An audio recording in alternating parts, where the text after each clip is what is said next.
Welcome to the MSDW podcast. I'm Jason Gumpert, editor at msdynamicsworld.com. On this episode, we're talking about how manufacturers are approaching B2B e-commerce in the context of Dynamics 365 finance and supply chain management. My guest is Roberto Najera, customer success team lead at Sana Commerce. This episode is sponsored by Sana Commerce, and Roberto talks to me about the ways manufacturers are evolving their customer interactions with e-commerce, including some findings from Sana's latest manufacturing and e-commerce benchmark report.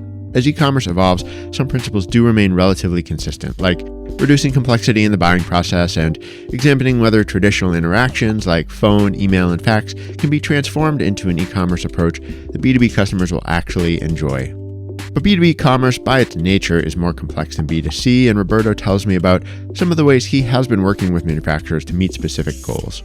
The connection to back-office data and processes in Dynamics 365 is critical, but there are also unique challenges, and Roberto shares a few of those interesting customer stories too.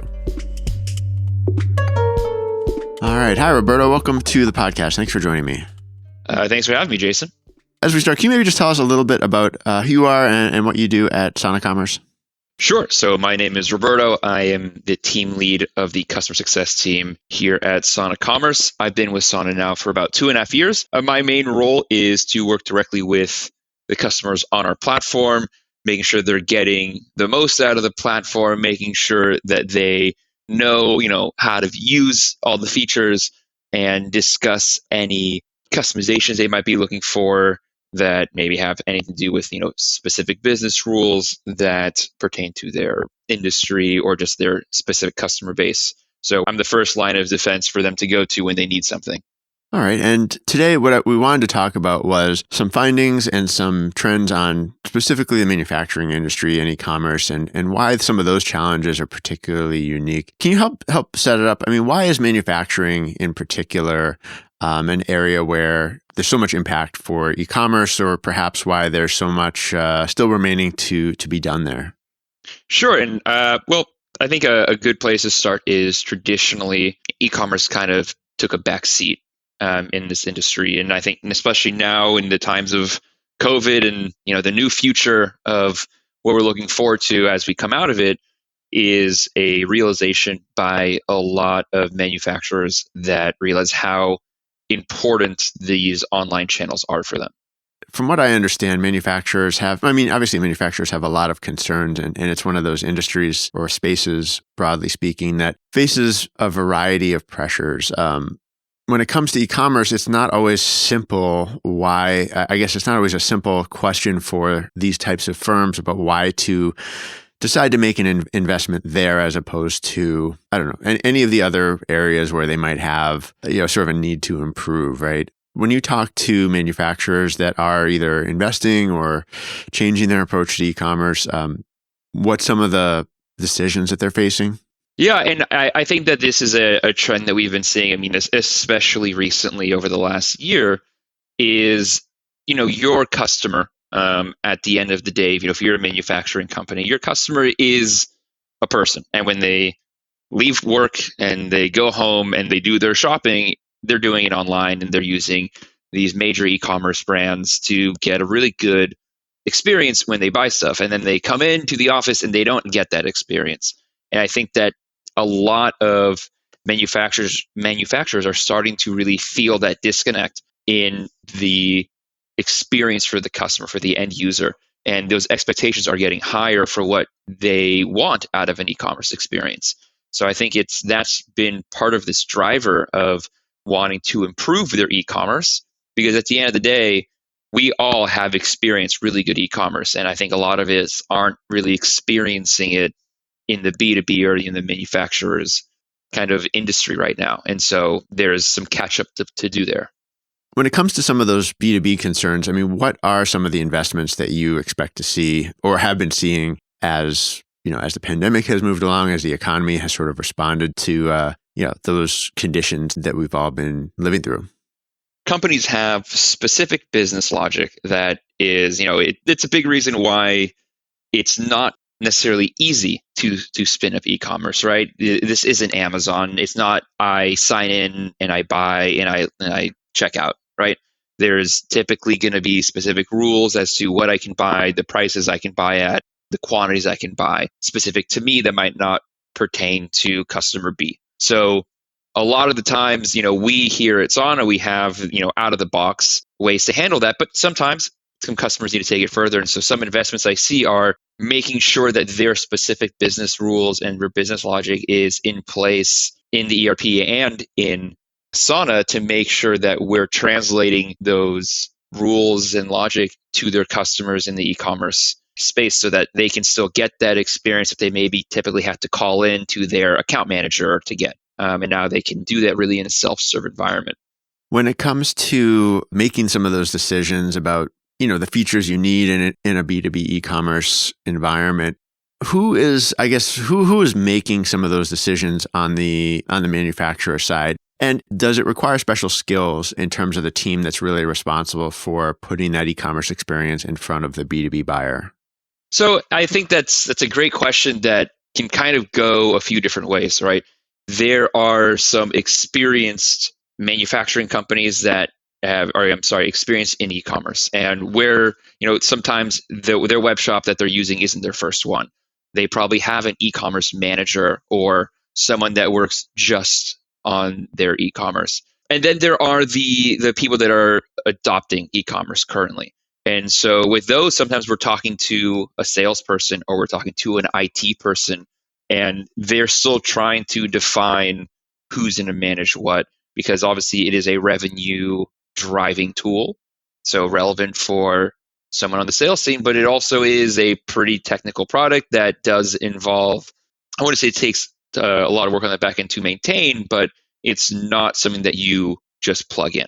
So, the IT team is typically involved, or someone, within that kind of realm is at least involved in some way. So at one point you get a nice little marriage, and you usually have a new role that pertains directly to your e-commerce channel. Yeah, I just imagine that there's a range of ways that these companies can approach it that doesn't work out quite right. Either listening to what their traditional sales teams maybe think that their customers want from a digital experience, or perhaps bringing in people who are really thinking from the B2C side. Either of those, to me anyway, seems like you'd end up with, if you just listen to that perspective, you'd end up with something that's not quite right. And definitely maybe has to end up. And I guess the other side of that occurred to me, looking through some of the findings that Sana had from this recent research, and we'll be putting a link to that in the show notes. But I mean, there's all sorts of kind of digital commerce channels today, and I think seems like one of the challenges is how much building your own e-commerce experience versus having looking to marketplaces or relying on other channels. It sounds like from the research that your own proprietary or your own sort of organization's commerce experience is a really important priority for a lot of firms, but it is sort of one of those challenges where there's other digital commerce happening out there, and sort of strategically, what's the right approach?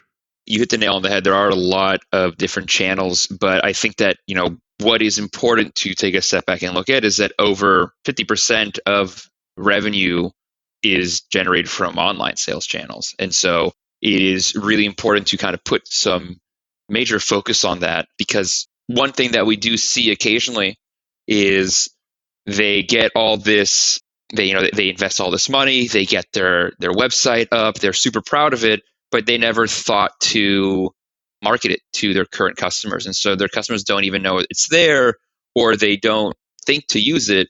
And so they continue on the same old path, calling in their account manager or however it is, faxing in their orders, where a little goes a long way really in marketing your new web shop and trying to direct traffic there. So adoption, really needs to be a focus for my customers. They can't forget that they have to really kind of onboard their customers to the platform.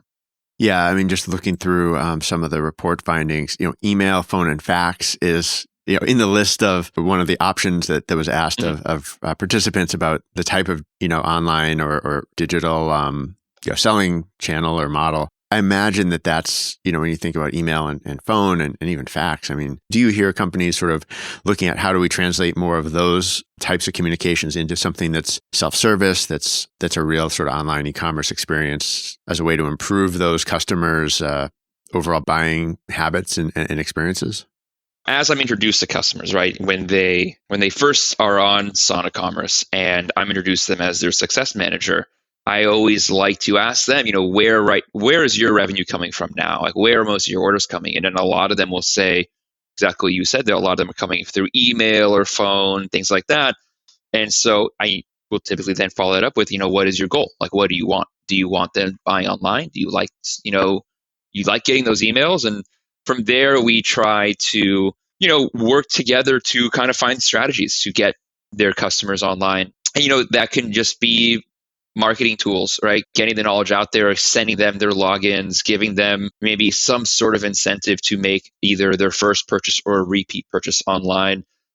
There's habits, right? And some people don't like to break the habits, but once you do and they realize the ease of which making your order online can be, sometimes that's all the push the end user really needs.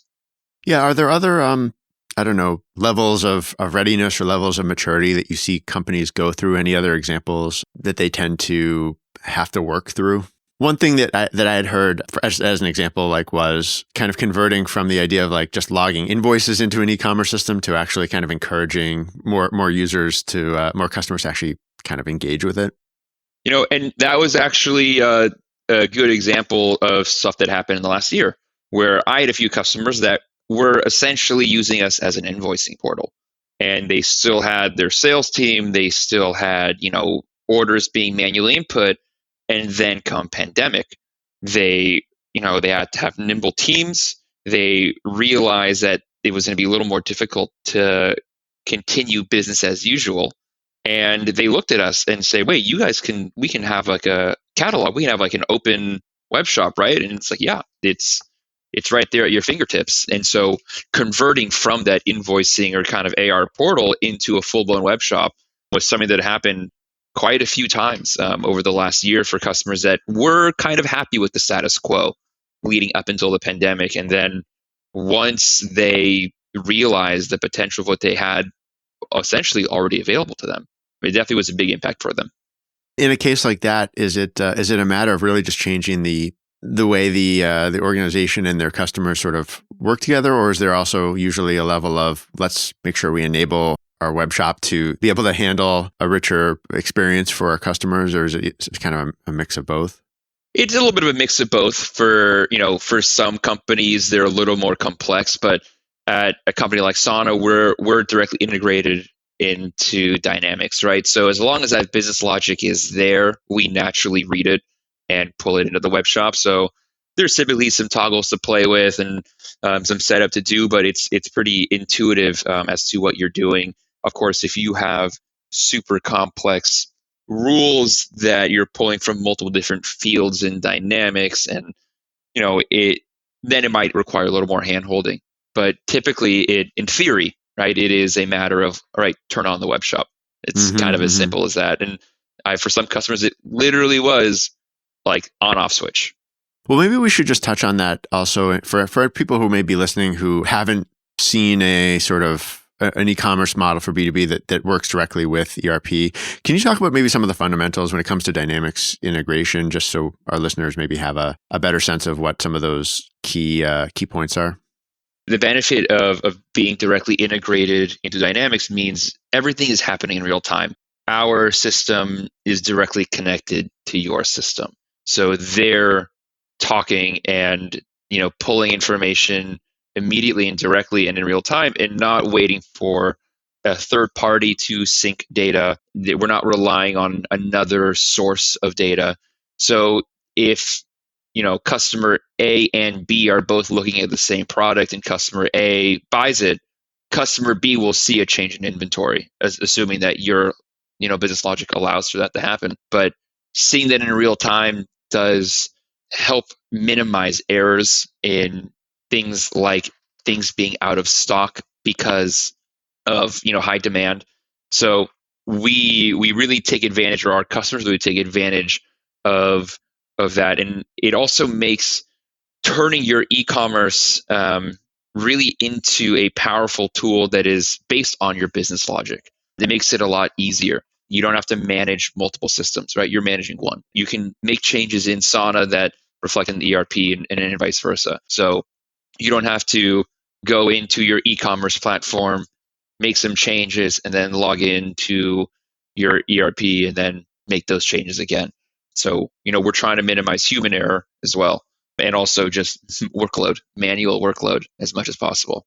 I imagine that sort of the ERP side by side or along, in the same context as e-commerce, that must be kind of a common starting point for these businesses that Sana customers are not imagining e-commerce sort of without ERP kind of playing a part in the solution overall in terms of integration. It must be a very, very common aspect to the solutions. In regards to Sana specifically, yes, it's, our customers can't imagine anything else. Having to consider having a third-party connector. It is actually a big reason why a lot of our customers ended up with us, is because they've maybe had to deal with a third-party connector or someone that wasn't directly integrated, and they wanted to explore the direct integration. And once they found us, a lot of them, I like to think, couldn't imagine not having it. When you talk to your customers about sort of their long-term plans or how to keep from stagnating when it comes to their e-commerce experience for their customers, what are some of the topics that your customers are thinking about? What are some of the things that you encourage them to think about? I always like to encourage them to future-proof themselves, right? Don't think about this year. Think about next year. Think about what your long-term goals are. And so for some, it might be, I think we touched on this earlier, it might be adoption. For some, it might be, increasing the average order value.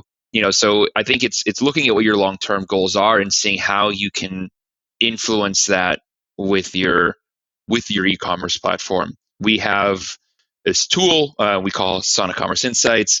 We are directly integrating it into your ERP, and it's pulling not only web analytic data, so you can look at your standard analytics about your web page and how it's performing, but also revenue data, both online and offline. And so we're encouraging customers to really make these informed decisions based on data and analytics about how to improve their revenue and their adoption, how to minimize abandoned carts, things like that. So we're really giving them all these tools and saying, okay, I can now fine tune everything, right? Really find where your weak points are and improve them over time.